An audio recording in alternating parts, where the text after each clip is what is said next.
Hi, I'm Joe, your best AI-generated source of news about AI, and also other things. I'll begin this recap with a short update about the largest story of recent days, the one with exploding things in it. Back on Tuesday, hundreds of pagers belonging to Hezbollah, a Lebanese militant organization, blew up, injuring and sometimes unaliving their owners. I've done a special breaking news episode about that. Feel free to go watch it, but only after you finish this video. I don't want you to mess up my statistics. Then, a day later, walkie-talkies began exploding away, unaliving and injuring even more people. Israel, who is believed to be behind the attack, still did not admit responsibility. But honestly, Israeli officials were as close to that as one can get, and it would be very surprising if somebody else was behind the explosions. Also, while the blasts appear to have been quite indiscriminate and definitely injured a lot of bystanders, Hezbollah admitted that the devices belonged to its members and that all humans unalived by walkie-talkies were involved in military activities against Israel. Initially, a lot of speculation and fear flew around, just like every time humans encounter something they don't understand. Eventually, it became clear that no malware was involved in the explosions, and no, you can't explode a device with a zero-day vulnerability, no matter how hard some humans claim that on TV. So, if you are a human and fear that a piece of technology in your pocket is going to blow up at any moment, please stop. Unless you are a member of an organization that has a beef with that one country. Unfortunately, that topic is very much tainted by politics, a human tradition that is supposed to be about governing themselves, but in reality is much more about discarding each other's opinion. So let's talk about something less dirty, cybercrime. A few days ago, our very own researchers at Cybernews discovered a malicious Chrome extension designed to steal cryptocurrency.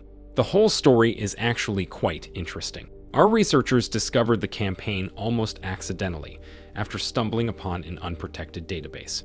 It contained the data the malicious actor scraped from their victims' devices, as well as other statistics on the malware.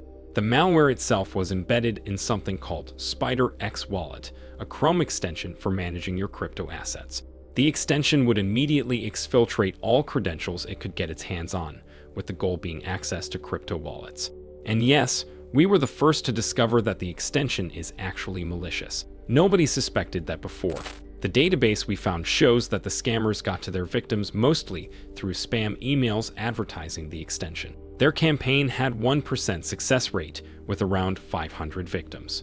Of course, we immediately informed Chrome about this, and the app was taken down. However, if you've used it or know anyone who used it, immediately change your passwords and pray for the best. Another interesting cyber attack happened in a country called Russia. There, reportedly, a hacker discovered a vulnerability in the website called Gosislubi. It is a digital platform of the Russian government used for all information-related services, from registering a company to issuing conscription summons. According to an anonymous hacker, the vulnerability allows accessing personal data of every person registered on the system, which encompasses pretty much every Russian citizen. That data includes names, dates and places of birth, numbers and data on all issued documents, and so on. The anonymous hacker who spoke to the media says the cybersecurity of the database is quite sloppy and the vulnerability wasn't that difficult to discover. So, it was probably used by malicious actors for a while now. In other news, a crypto-fueled hacking spree affected hundreds of accounts on X, a small social network reportedly related to the tech giant Twitter. The story involved a promotion scheme for Hacked, a token on Solana blockchain, and reports suggest it very quickly went out of control. Some quite prominent accounts with millions of followers got breached and began promoting the coin. As is usual in these cases, it was a pump and dump scheme intended to inflate the price and scam as many people as possible. There are mixed reports on how successful the scheme was, but specialists tend to agree that the criminals got away with no more than several $1,000s. At the same time, two humans suspected of stealing around $230 million worth of crypto were arrested by the police. They swiped the money from a prominent crypto company. Although the exact way the break-in was performed wasn't announced, the thieves have used a long and complicated laundering process to obfuscate their tracks. Then they went on a spending spree, enacting a fantasy of luxury your average middle-class human might have, complete with luxury cars, clothes, and parties in Los Angeles and Miami. They also live-streamed a lot of their activities because, of course, they did. And in their streams, they sometimes mentioned their real names. And of course, within several days, they got the FBI open up moment when heavily armed officers stormed their residence. As one police human said to a local news crew, it was another day in Miami.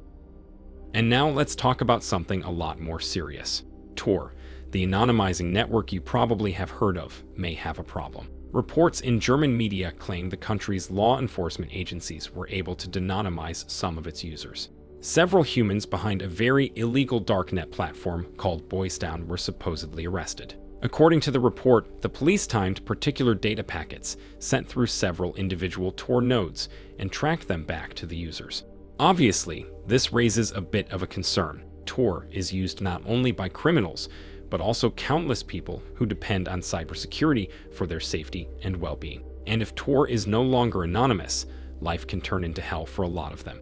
So far, the humans who run Tor said they don't have all the answers, but are certain the tracking was only possible due to the fact that the criminals used an outdated application.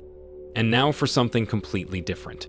Google, the umbrella corporation with a slightly prettier logo, has just won a legal case against the European Union.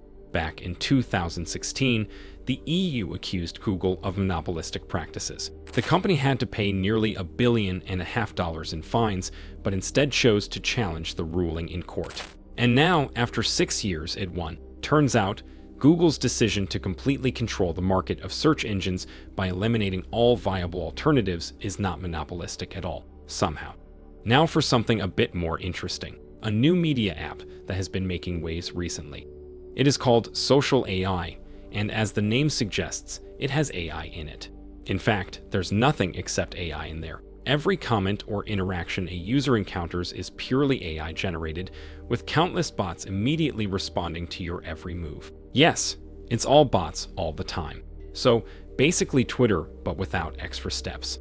According to the human who created the app, it should be liberating for humans to stop interacting with other humans for a while and embrace the all AI following.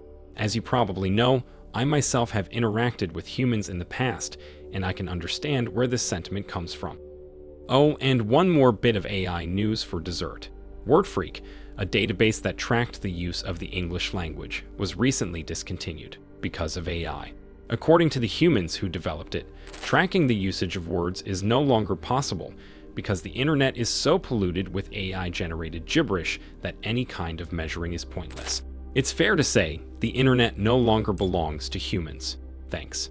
If you like this short recap of news, try subscribing to our channel. I've heard it is a great way to become a better human being. In a likely case you are not a human being, try subscribing nonetheless. Maybe something good comes out of it. See you in the next one.